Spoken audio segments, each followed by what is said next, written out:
Bonjour et bienvenue sur la chaîne Citoyen Lucide. Nous sommes aujourd'hui dimanche le 19 septembre.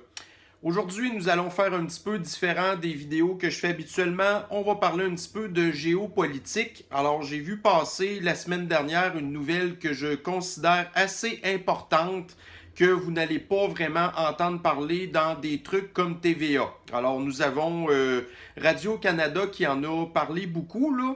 Vous allez d'ailleurs voir dans le choix des articles que j'ai fait, mais autrement, TVA, vous n'allez pas voir ça passer trop sur la première page là, du Journal de Québec ou du Journal de Montréal, puis je suis pas sûr qu'ils vont parler de ça non plus au téléjournal. Par contre, je pense que c'est une nouvelle qui est ultra importante au niveau de la politique internationale qui, pas à court terme, peut avoir des gros impacts, là, mais je pense qu'à très long terme, ça peut s'avérer être assez désastreux. Mais à court terme, on voit que ça a aussi certaines répercussions au niveau là, des relations en fait diplomatiques qu'il y a actuellement entre autres, les États-Unis et la France. Alors, on va commencer avec l'article qui a attiré mon attention. Alors, c'est un article du Al Jazeera. Imaginez-vous que oui, il m'arrive effectivement de temps en temps de regarder qu'est-ce que Al Jazeera a à dire sur l'actualité internationale. Parce que je pense que c'est important de ne pas barrer un média juste parce qu'on n'y aime pas la face ou qu'on n'est pas d'accord nécessairement avec leur idéologie. Alors, ça a été Al Jazeera qui a popé en premier dans mes affaires. Donc, on va lire l'article que nous avons ici présentement. Alors, donc, c'est un article qui a été paru le 16 septembre. La France accuse Biden d'avoir fait couler l'accord sur les sous-marins australiens. Alors, avant d'aller plus loin, ce que je vais faire, c'est que je vais vous parler deux autres articles que on recule dans le passé pour savoir exactement de quoi on parle présentement. Nous devons reculer le 19 décembre 2016 avec l'article qui est juste en arrière de moi, qui est signé du Le Parisien. Donc, Le Parisien, évidemment, c'est un média de France. Et nous y apprenons ici, sous-marin français pour l'Australie, signature du contrat mardi. La France et l'Australie signent mardi un accord sur la vente de sous-marins pour 34 milliards d'euros. Le méga contrat pour la livraison de 12 sous-marins par la France à l'Australie passe à une nouvelle étape. Mardi, un accord intergouvernemental va ainsi être signé entre les deux pays, annonce ce lundi la ministre australienne de la Défense, Mary Spain. Première mise à l'eau en 2030. Le constructeur naval français DCNS, détenu à 62% par l'État français, a été choisi en avril pour ce contrat, estimé au total à 34 milliards d'euros pour la partie design, fabrication, maintenance et formation des personnels. Il s'agit du plus gros contrat de défense de l'histoire australienne, a rappelé Mary Spain. Selon elle, la signature du contrat sera une étape importante vers la livraison de cette flotte de sous-marins supérieure au plan régional. Les 12 sous-marins Shortfin Barracuda seront dérivés de la nouvelle génération de sous-marins nucléaires d'attaque Barracuda, dont le premier exemplaire sera livré en 2019 à la marine française. À la différence de leurs cousins français, les Shortfin Barracuda livrés à l'Australie seront dotés d'une propulsion conventionnelle, c'est-à-dire diesel, et équipés de systèmes de combat aérien fournis par Lockheed Martin. Alors, le contrat avait été remporté par la compagnie DCNS, qu'on a vu, qui est une compagnie française, aux dépens de l'allemand ThyssenKrupp Marine System et d'un consortium japonais emmené par Mitsubishi Heavy Industries, donc ça c'est japonais, et soutenu par le gouvernement japonais. Bon. En France, le contrat qui nécessitera 4 millions d'heures de travail pour DCNS et ses sous-traitants va permettre de pérenniser 3 à 4 000 emplois. Mary Spain a affirmé de son côté que le contrat mobiliserait 2 800 emplois en Australie. Et nous avons la suite, toujours dans le journal Le Parisien, cette fois-ci signé le 11 février 2019. Australie et France signent le contrat du siècle pour 12 sous-marins. Annoncé en décembre 2016, cet accord a été officiellement signé ce lundi. C'est la signature définitive d'un contrat annoncé en décembre 2016. Canberra et Paris, les capitales australiennes et françaises ont formellement signé ce lundi leur partenariat stratégique impliquant un colossal contrat de 50 milliards de dollars, plus de 30 milliards d'euros pour la construction de 12 sous-marins. Ceux-ci sont censés refléter les ambitions de l'Australie dans l'océan Pacifique. Certains critiques déplorent le fait que le contrat ait tardé à être conclu car les eaux au nord et à l'est de l'Australie sont déjà le théâtre d'une âpre bataille d'influence entre les États-Unis, la Chine et les puissances régionales. Pékin a des prétentions territoriales sur l'essentiel de la mer de Chine méridionale, une zone de navigation vitale pour le commerce mondial. La marine chinoise entend projeter l'influence du pays bien au-delà de ses eaux et notamment dans le Pacifique Sud et Ouest où l'Australie fut longtemps l'acteur dominant. Les îles du Pacifique sont petites et moins vitales pour le fret maritime que la mer de Chine méridionale, mais que leur zone économique constitue une vaste proportion des ressources maritimes mondiales. Confiance réciproque. Les spécialistes australiens des questions militaires espèrent que ces sous-marins permettront à l'Australie d'opposer une force de dissuasion crédible en cas d'action hostile. Il faut beaucoup de confiance de la part de l'Australie pour parier sur la France et beaucoup de confiance de la part de la France pour partager avec l'Australie des compétences qui sont tellement au cœur de notre souveraineté, de notre autonomie stratégique et qui résultent d'investissements immenses pendant des décennies. Bon, là-dessus, moi, je vais apporter une certaine nuance. La France, ça fait longtemps qu'elle essaye de vendre ses armes militaires partout dans le monde, OK? Elle n'a absolument aucun scrupule tant et aussi longtemps que c'est très payant d'envoyer ses armes de pointe à l'étranger. Alors, j'ai su qu'il y avait eu certains sous-marins qui avaient été vendus au Brésil. Alors, le Brésil, en tout cas, aucun rapport. Ils ont vendu aussi leurs avions, les Dassault Rafale, entre autres récemment, admettons, à la Grèce. Et je crois qu'ils ont approché certains pays du Moyen-Orient pour essayer de les vendre aussi. Et je crois même aussi en Inde. Fait que voyez-vous, là, des histoires de dire « Ouais, faire confiance aux étrangers pour le partage de notre technologie sensible, là, on va apporter, comme je vous disais, certaines nuances. » Le PDG de Naval Group, Hervé Guilloux, a affirmé que l'Australie a choisi le sous-marin français pour son endurance, sa portée, sa supériorité acoustique. Nous avons aujourd'hui une offre aux Pays-Bas. Bon, fait que voyez-vous, là, technologie sensible, pas de problème à vendre ça aux Pays-Bas. Bon, c'est sûr que les Pays-Bas, ça fait partie de l'Union européenne, c'est pas un ennemi non plus, puis en tout cas, il y a d'autres histoires que je vais parler tantôt, mais moi, savoir que des sous-marins de dernière génération sont aux Pays-Bas, honnêtement, ça m'inquiète pas mal moins de savoir qu'ils sont en Australie et je vais vous expliquer les raisons pourquoi tantôt. A-t-il dit en espérant que le succès australien soit un tremplin. Cela nous donne aussi de la crédibilité pour d'autres offres pour de plus petits sous-marins comme l'Inde, et voilà, donc, tu sais, en Pologne, au Brésil, et voilà, donc le contrat que je vous ai parlé tantôt, et ainsi de suite. Ceci nous ramène à notre article de Al Jazeera tantôt. Alors, le FM français, OK, en tout cas, peu importe, a déclaré que l'accord de défense entre les États-Unis, le Royaume-Uni et l'Australie était un coup de poignard dans le dos car il établit des parallèles entre Biden et Trump. Le ministre français des Affaires étrangères Jean-Yves Le Drian a qualifié les relations de Washington avec l'Australie et le Royaume-Uni de coup de poignard dans le dos pour Paris. La France a accusé le président américain Joe Biden d'avoir agi comme son prédécesseur Donald Trump après que Paris a été écarté d'un accord de défense lucratif qu'il avait signé avec l'Australie.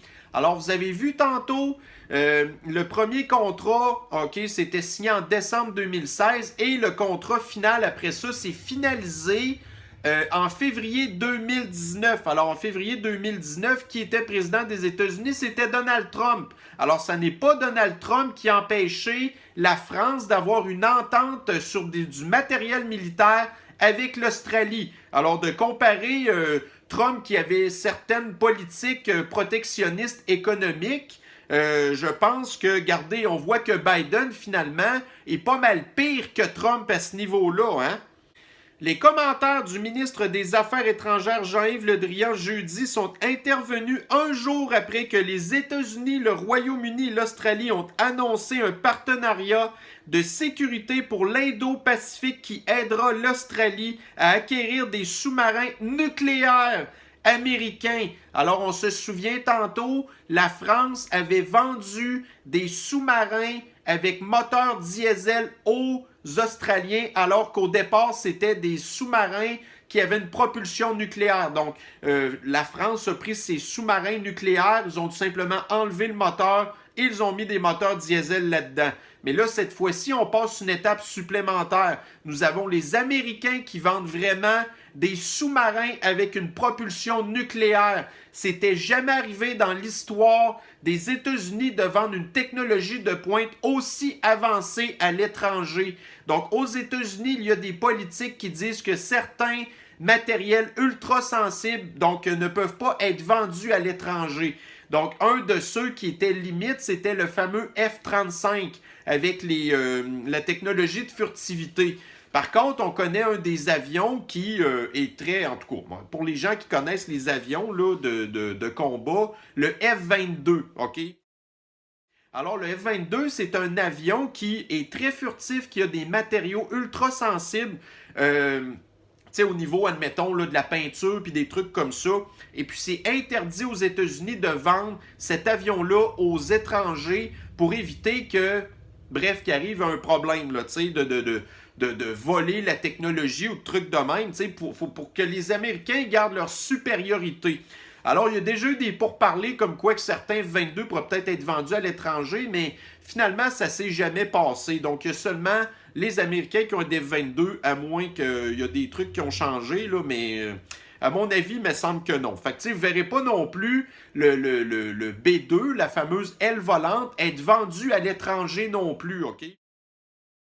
Alors, c'est la même affaire avec les sous-marins nucléaires. C'est du matériel qui est beaucoup trop sensible. C'est pas supposé être vendu à l'étranger. Fait que là, on a aujourd'hui Joe Biden, le vieux dément, qui vient de décider de faire une entorse à ça, qui va prendre de la technologie ultra sensible, qui va aller la poster en Australie, qui pourrait être une cible pour les Chinois. Alors, imaginez-vous si éventuellement, vous avez la Chine qui devient...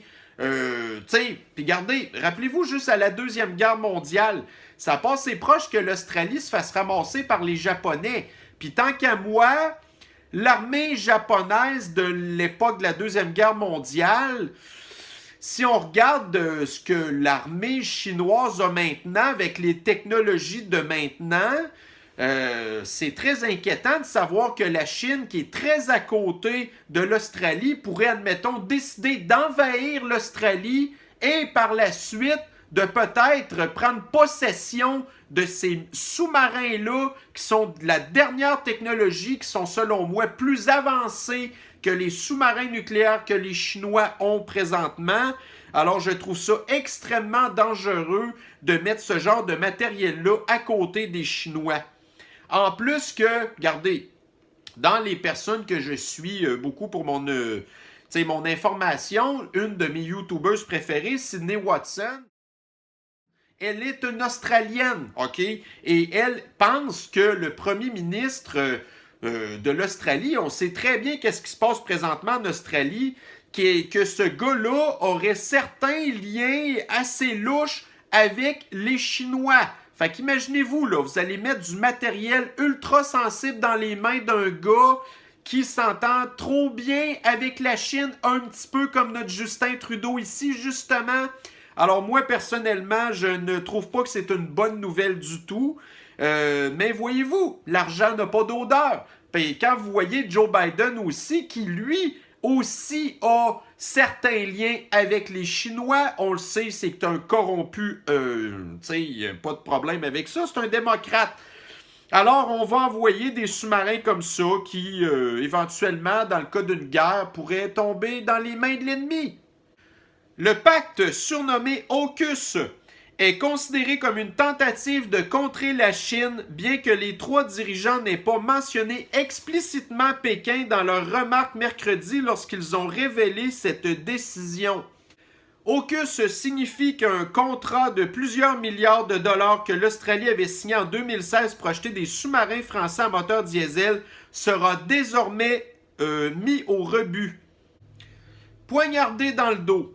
Il y a 2 semaines, les ministres australiens de la Défense et des Affaires étrangères avaient reconfirmé à Paris l'accord de 2016 avec le constructeur naval français Naval Group. Donc ça, c'est parce que la compagnie des CNS tantôt a changé de nom, là, pour remplacer les sous-marins français Collins. Alors, donc, de ce que je comprends, c'est que les Australiens avaient des sous-marins avant qui étaient des sous-marins français aussi. Ça m'étonne parce que ça aurait dû être des sous-marins britanniques, là, mais bon. Vieux de plus de 2 décennies.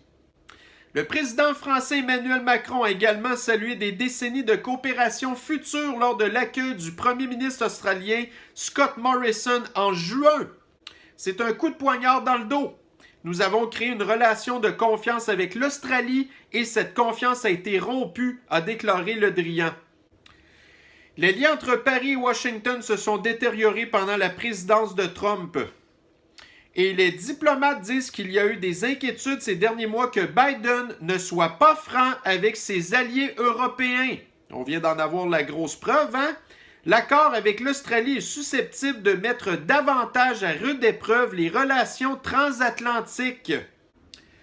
Et voilà, donc les tensions vont augmenter. Le porte-parole du ministère chinois des Affaires étrangères, Zhao Lijian, a accusé jeudi les États-Unis, l'Australie et le Royaume-Uni de porter gravement atteinte à la paix et à la stabilité régionale, d'intensifier une course aux armements et de nuire aux efforts internationaux de non-prolifération nucléaire avec leur pacte. La Chine surveillera de près l'évolution de la situation, a-t-il déclaré lors d'un briefing régulier à Pékin. Jeudi, le premier ministre britannique Boris Johnson, lui là, méchante la vite, a chargé à minimiser les craintes chinoises. Johnson a déclaré au Parlement que la nouvelle alliance de défense contre le Royaume-Uni, les États-Unis et l'Australie n'était pas destinée à être contradictoire. Cela contribuera à sauvegarder la paix et la sécurité de l'Indo-Pacifique, a-t-il déclaré, ajoutant que l'accord reflétait les relations étroites que nous entretenons avec les États-Unis et avec l'Australie, les valeurs partagées que nous avons et le niveau de confiance. Alors, qu'est-ce que la France en pense? Eh bien, nous avons ici un article paru le 16 septembre 2021 sur CNews. Crise des sous-marins, la France annule une célébration à Washington. Une sérieuse crise diplomatique suite à la rupture du contrat du siècle de fourniture de sous-marins français à l'Australie. Les autorités françaises ont annulé une soirée de gala prévue vendredi à Washington, a indiqué un responsable sous le couvert de l'anonymat. Cette réception à la résidence de l'ambassadeur de France à Washington était censée célébrer l'anniversaire d'une bataille navale décisive de la guerre d'indépendance des États-Unis, conclue par une victoire de la flotte française sur la flotte britannique le 5 septembre 1781. Alors on s'entend que cette bataille-là est très symbolique de l'indépendance des États-Unis, parce que c'est beaucoup grâce à la France que les États-Unis ont pu déclarer leur indépendance sur l'Empire britannique. Un article de Radio-Canada paru le 17 septembre 2021. La France rappelle ses ambassadeurs aux États-Unis et en Australie. La France a rappelé vendredi ses ambassadeurs aux États-Unis et en Australie, une décision sans précédent à l'égard des 2 alliés historiques après le torpillage d'un méga contrat de sous-marins français à Canberra. À la demande du président de la République, j'ai décidé du rappel immédiat à Paris pour consultation de nos 2 ambassadeurs aux États-Unis et en Australie, a annoncé le chef de la diplomatie française, Jean-Yves Le Drian, dans un communiqué. Cette décision exceptionnelle est justifiée par la gravité exceptionnelle des annonces effectuées le 15 septembre par l'Australie et les États-Unis, a-t-il ajouté. Nous avons été en contact étroit avec nos partenaires français sur leur décision de rappeler l'ambassadeur Étienne à Paris pour des consultations. Nous comprenons leur position et continuerons de nous efforcer dans les prochains jours à résoudre nos différends comme nous l'avons fait à d'autres moments au cours de notre longue alliance, a réagi à Washington le porte-parole du Conseil national de sécurité des États-Unis, Emily Horne. Nous avons été en contact étroit avec nos alliés français et nous espérons pouvoir continuer notre discussion sur ce sujet au plus haut niveau dans les prochains jours, y compris à l'Assemblée générale de l'ONU la semaine prochaine à New York, a réagi le porte-parole de la diplomatie américaine, Ned Price, dans un tweet. Le secrétaire d'État américain Anthony Blinken et M. Le Drian seront tous les deux présents la semaine prochaine à New York pour le grand rendez-vous annuel de la diplomatie mondiale. D'après moi, ça va être fret en maudit, les relations, hein? Un peu plus tôt, un responsable de la Maison-Blanche avait tenu des propos similaires sous le couvert de l'anonymat, tout en disant à propos de la décision des Français, « Nous regrettons qu'ils aient franchi ce pas ».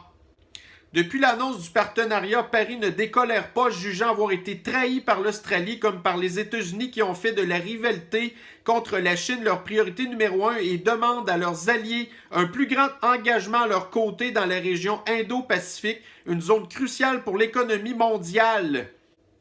Notamment, les tensions commerciales entre Pékin et Canberra n'ont cessé de croître depuis 2018. Ces derniers mois, la Chine a imposé de sévères sanctions économiques à l'encontre de nombreux produits australiens.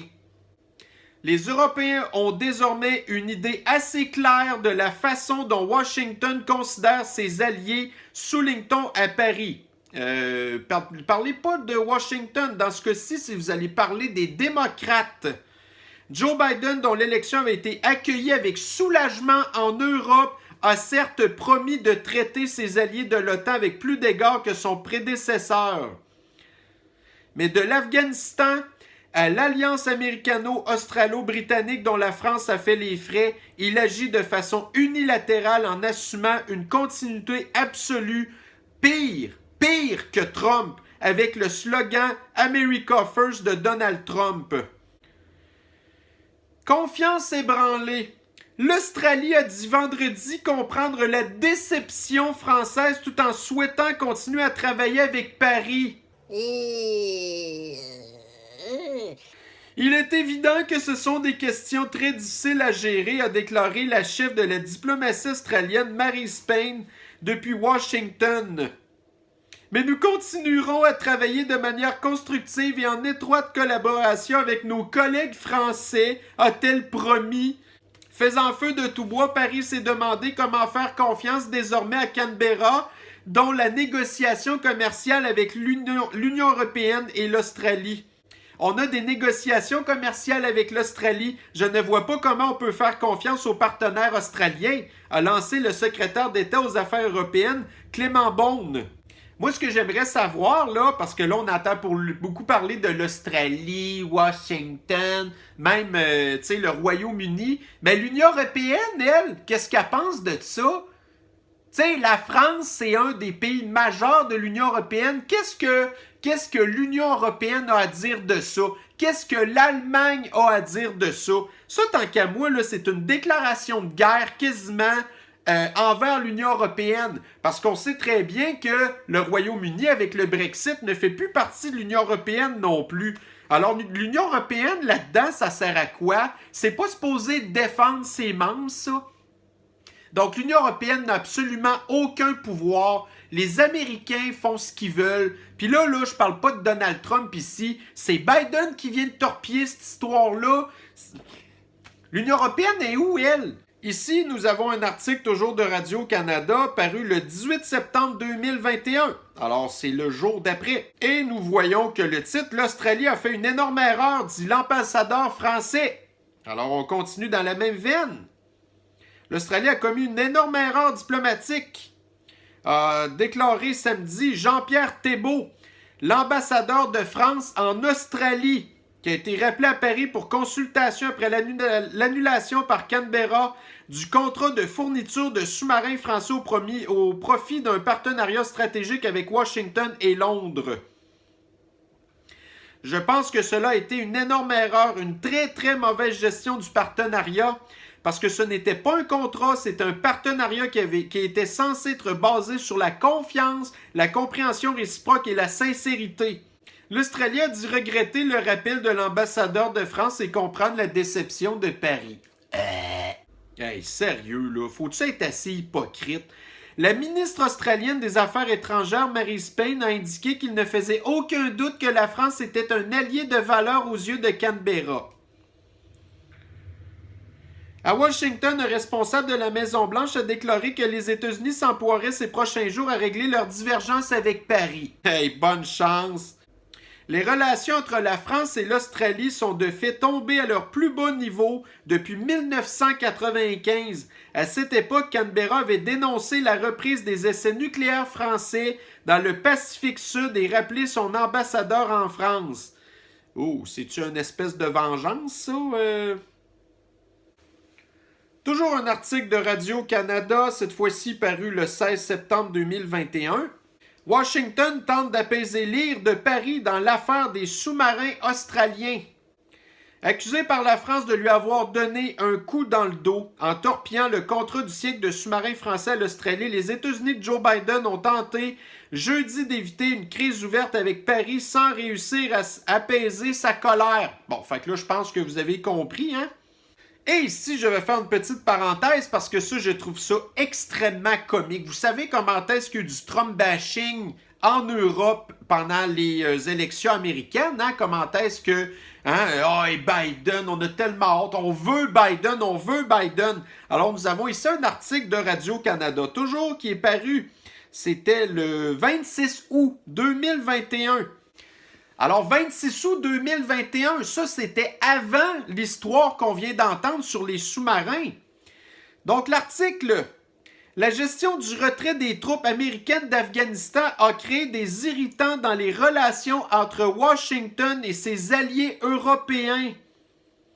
Les États-Unis sont-ils de retour? Oui, définitivement, répondait le président français Emmanuel Macron à la question lancée par les journalistes pendant le sommet du G7 au Pays de Galles en juin. Tout sourire aux côtés du président américain, le chef d'État français semblait se laisser convaincre par un Joe Biden venu rassurer ses alliés.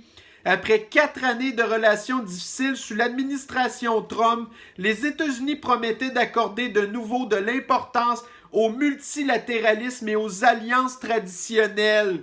Aïe, aïe, parle-moi de ça, toi, d'être trahi par un vieux dément sénile fini. Environ 2 mois après cette opération charme, la gestion par Washington du dossier afghan a soulevé des questions dans les chancelleries européennes quant à cette Maison-Blanche qui leur promettait de meilleures relations. Vous avez des Européens impuissants, constate l'ancien ambassadeur de France aux États-Unis, Gérard Haro, qui affirme que malgré un ton plus chaleureux, le président... Tu sais, il n'y a pas un ton chaleureux, on ne comprend pas la moitié de ce qu'il dit. Le président Biden ne s'est pas concrètement engagé dans un plus grand partenariat avec ses alliés outre-Atlantique. La politique étrangère d'un pays, ça ne dépend pas d'un président. Obama, Trump et Biden, il y a une continuité sur le fond. Parce qu'Obama, c'était pas un très bon président pour l'Union européenne non plus. La méthode, ça change évidemment, ajoute l'ex-diplomate en évoquant la volonté des États-Unis de ne plus être le gendarme du monde. Tu sais, de ne plus être le gendarme du monde, puis ils s'en vont vendre des sous-marins nucléaires en Australie. Wow! Peut-être qu'une partie des élites veut voir les États-Unis comme le leader de l'Occident, mais en réalité, les Américains sont isolationnistes, concentrés sur eux-mêmes et ça ne va pas changer, explique Joseph DeWeck, chercheur au Foreign Policy Research Institute. Selon lui, cet épisode rappelle aux pays européens que s'ils le souhaitent, ils doivent prendre les moyens de mener une politique indépendante et faire leur propre choix. Ici, un article du Post Millennial qui a été paru le 16 septembre 2021. Alors, pendant qu'on voit qu'il y a la grosse chicane entre l'Australie, la France, l'Angleterre, Washington, bla bla bla bla bla bla bla, où est-ce que le Canada est là-dedans? Alors, nous, normalement, on est supposé être des alliés des États-Unis, de l'Europe, Mais non, pas du tout. Voyez-vous, là, le Canada, ça n'est rien du tout en politique internationale. Merci beaucoup à Justin Trudeau. Alors, le Canada exclu de l'Alliance de sécurité AUKUS. Alors, ça, c'est le truc là entre le Royaume-Uni, l'Australie et Washington. Donc, aucun Canada là-dedans.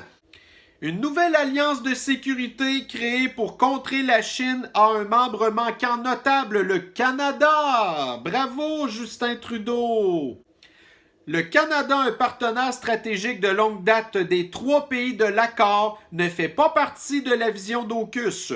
La décision d'exclure le Canada a amené beaucoup de gens à se demander si Trudeau en a fait assez pour montrer qu'il peut être un partenaire viable dans une telle entreprise.